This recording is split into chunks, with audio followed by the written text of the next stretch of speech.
अगर आप प्रेग्नेंट हैं और आपका भी लेवल 1 का अल्ट्रासाउंड हुआ है या डबल आर का टेस्ट अनफॉर्चुनेटली जो है वो हाई रिस्क प्रेगनेंसी बता दी गई है। आई विश कि ऐसा कुछ ना हो आपके साथ में, लेकिन अगर फिर भी ऐसा कुछ आपके रिपोर्ट्स में आया है तो ये वीडियो आपके लिए हेल्पफुल हो सकती है। अगर चैनल पे पहली बार आए हैं तो चैनल को सब्सक्राइब कर लें। मेक श्योर कि आपने मुझे इंस्टाग्राम और फेसबुक पे फॉलो किया हो।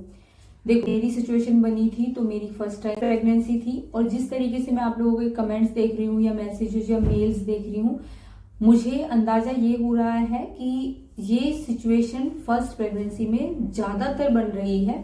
सेकंड प्रेगनेंसी में बहुत कम ऐसे देखने को मिल रहा है कि ऐसी कुछ सिचुएशन बन रही हो।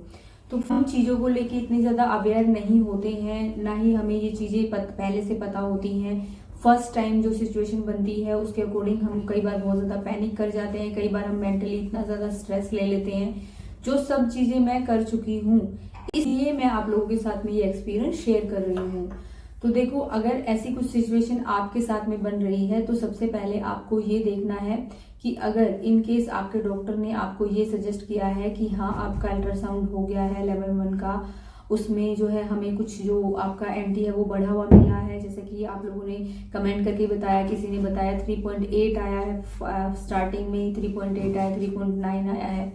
और अगर उसके बाद डॉक्टर ने बोला है कि आप डबल मार्कर कराइए या फिर उन्होंने बोला है कि आप एमनियोसेंटेसिस कराइए, तो वो हर सिचुएशन में जो है वो बेसिकली सोचना है। आप ये देखिए कि अगर आप उस टेस्ट को अफोर्ड कर पाते हैं, क्योंकि वो काफी महंगा टेस्ट है, ऐसा नहीं है कि 2-3 हजार रुपए में आपका हो जाएगा। वो लगभग आपका जो है 22 से 25 हजार के बीच में आपको टेस्ट पड़ता है, और उसके बाद में अगर हो सकता है उससे ज्यादा भी हो। हाँ, आपको ये देखना है कि जब इतना महंगा टेस्ट है तो सबसे पहले आप ये देखिए कि आप अब इतने ज्यादा कैपेबल हैं। तो अगर आप करा सकते हैं तो मैं आपको ये सजेस्ट करूंगी कि प्लीज उस टेस्ट को कराइए, अगर करवा सकते हैं तो, क्योंकि सब लोग उस चीज को अफोर्ड नहीं कर पाते हैं और वो स्टार्टिंग में ही जो है वो डिसीजन ले लेते हैं रखना है या नहीं रखना है। वो टोटली आप पे डिपेंड करता है। और अगर मैं आप लोगों को यही सजेस्ट करूंगी कि अगर आपकी पॉकेट अलाउ करती है तो आप प्लीज टेस्ट के लिए जाइए, प्लीज अपना टेस्ट कराइए।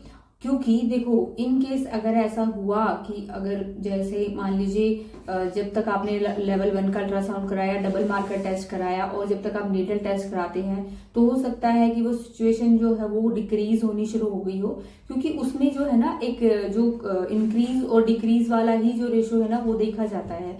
तो अगर एंटी जो है वो डिक्रीज होना भी स्टार्ट हो जाता है, तब भी वो जो सिचुएशन है वो नॉर्मल उसमें आ जाती है, नॉर्मल कंडीशन में आ जाती है। तो इस वजह से अगर आप अफोर्ड कर सकते हैं और आप ये रिग्रेट नहीं करना चाहते हैं, क्योंकि बहुत बार जो है ना मुझे भी ऐसा लगता है कि पता नहीं कि शायद नीडल टेस्ट कराने के बाद भी अगर हम थोड़ा सा रिस्क लेते, क्या पता ठीक होता हो। बट कभी कभी आता है, मतलब ऐसे दिमाग में कभी कभी आता है कि हाँ पता नहीं उसमें रिपोर्ट्स में 100% ठीक भी था या नहीं था। क्योंकि देखो, डाउट तो हो रहता ही है, चाहे आप कितना भी 100% श्योरिटी के साथ में कोई टेस्ट करा लें। ये मेरा ओपिनियन है, आपका ओपिनियन अलग हो सकता है। बट अगर आपको लगता है कि हाँ मुझे एक स्टेप और लेना चाहिए, तो आप प्लीज टेस्ट करा लीजिए। अगर आपकी पॉकेट अलाउ करती है तब कराइएगा, जोर जबरदस्ती के साथ में मत कराइएगा। क्योंकि अगर आप फोर्स करेंगे अपने पार्टनर को, अपनी फैमिली को, तो हो सकता है थोड़ा सा अनबन किसी चीज के को लेके हो जाए, तो वो ज्यादा अच्छी चीजें नहीं है। पहले आप दोनों जो है उस चीज के लिए एग्री होने चाहिए, उसी के बाद जो है आप चीजों को हैंडल कर पाएंगे। तो आप अपने पार्टनर से ज्यादा इस चीज के बारे में डिस्कस करेंगे तो वो ज्यादा अच्छे से आपको, जो आप दोनों मिलके जो है इस चीज को अगर टैकल करेंगे तो बहुत अच्छा जो है वो डिसीजन ले सकते हैं आप। क्योंकि बेबी आपका है, उसको रखना है या नहीं रखना है वो टोटली डिपेंड करता है आपके ऊपर। और क्योंकि देखिए, अब डॉक्टर ने इतना कुछ बता दिया है, तो अगर आप चाहते हैं तो इस स्टेज पे भी वो करा सकते हैं। बट अगर आप चाहें तो आप नीडल टेस्ट के लिए जा सकते हैं। मैं यही सजेस्ट करूंगी कि अगर आपकी पॉकेट अलाउ करती है, आप इतना अफोर्ड कर सकते हैं, तो प्लीज एक बार कर लीजिए। क्योंकि आपको वो लाइफ टाइम जो है ना माइंड में डाउट नहीं रहेगा कि मैंने वो टेस्ट नहीं कराया, अगर शायद मैं करा लेती और हो सकता है उसमें कि नेगेटिव आ जाता, सब कुछ नॉर्मल निकल आता, तो ऐसा कुछ हो जाता। तो ये चीज़ें है ना दिमाग में आपके में नहीं रहेंगी इस वजह से। और रही बात, क्योंकि बहुत सारे लोग मेरे से पूछ रहे थे कि दी क्या ऐसा हो सकता है कि पहला बेबी ऐसा हुआ है तो दूसरे का चांस ऐसा हो सकता है। तो देखो, चांस होने को हो सकता है अगर आपने नीडल टेस्ट नहीं कराया है, डायरेक्ट आपने डीएनसी करा दिया, डायरेक्ट आपने ये अपनी रेशो देख के जो है एंटी की रेशो देख के ही अपना जो है वो अबॉर्शन करा दिया है, तो आपका माइंड जो है सेकेंड प्रेगनेंसी में भी डाउटफुल रहेगा। और मैंने पहले भी बताया है कि अगर आपको ये भी जानना है कि सेकंड बार में हो सकता है नहीं हो सकता या कितने % चांसेस है, वो भी आप जो है उसी टेस्ट से पता कर सकते हैं। नीडल टेस्ट में ही कई स्टेजेस होते हैं जिसके बारे में मैं ऑलरेडी वीडियो शेयर कर चुकी हूँ। एमनियोसिंथेसिस की पूरी जो प्लेलिस्ट है आप उसको एक बार देखेंगे तो आपको सब कुछ समझ में आ जाएगा। तो इस वजह से ऐसा बहुत ज़्यादा ज़रूरी नहीं है, क्योंकि मेरा फर्स्ट बेबी जो था वो डाउन सिंड्रोम था और सेकंड बेबी मेरी बिल्कुल नॉर्मल थी। पूरी प्रेगनेंसी मेरी एकदम नॉर्मल थी, मेरी डिलीवरी भी नॉर्मल हुई थी, मुझे कोई कॉम्प्लिकेशंस नहीं हुई किसी भी स्टेज पे लेके, ना कोई कभी मुझे हेल्थ इश्यूज हुए किसी भी तरीके के।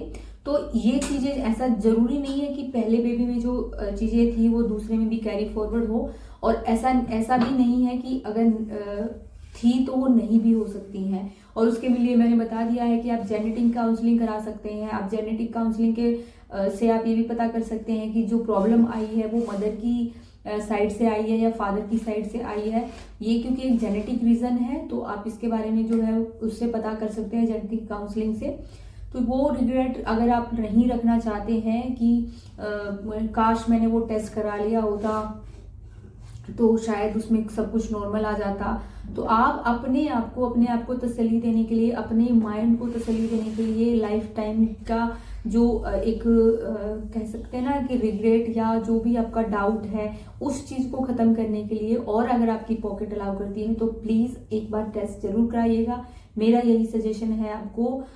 सॉरी, मेरा जो वीडियो है थोड़ा सा लेट हो गया। आपने 4-5 दिन पहले मुझे कमेंट किया था, कमेंट बहुत सारे आए हुए हैं, बट मैं वीडियो किसी वजह से नहीं बना पा रही थी, कुछ सिचुएशन ऐसी ही हो गई थी।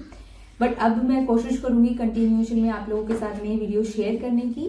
तो अगर वीडियो हेल्पफुल रही हो तो वीडियो को लाइक करें, चैनल को सब्सक्राइब करें। मिलते हैं नेक्स्ट वीडियो में, तब तक अपना और अपने होने वाले बेबी का ख्याल रखिए। Stay healthy and bye bye.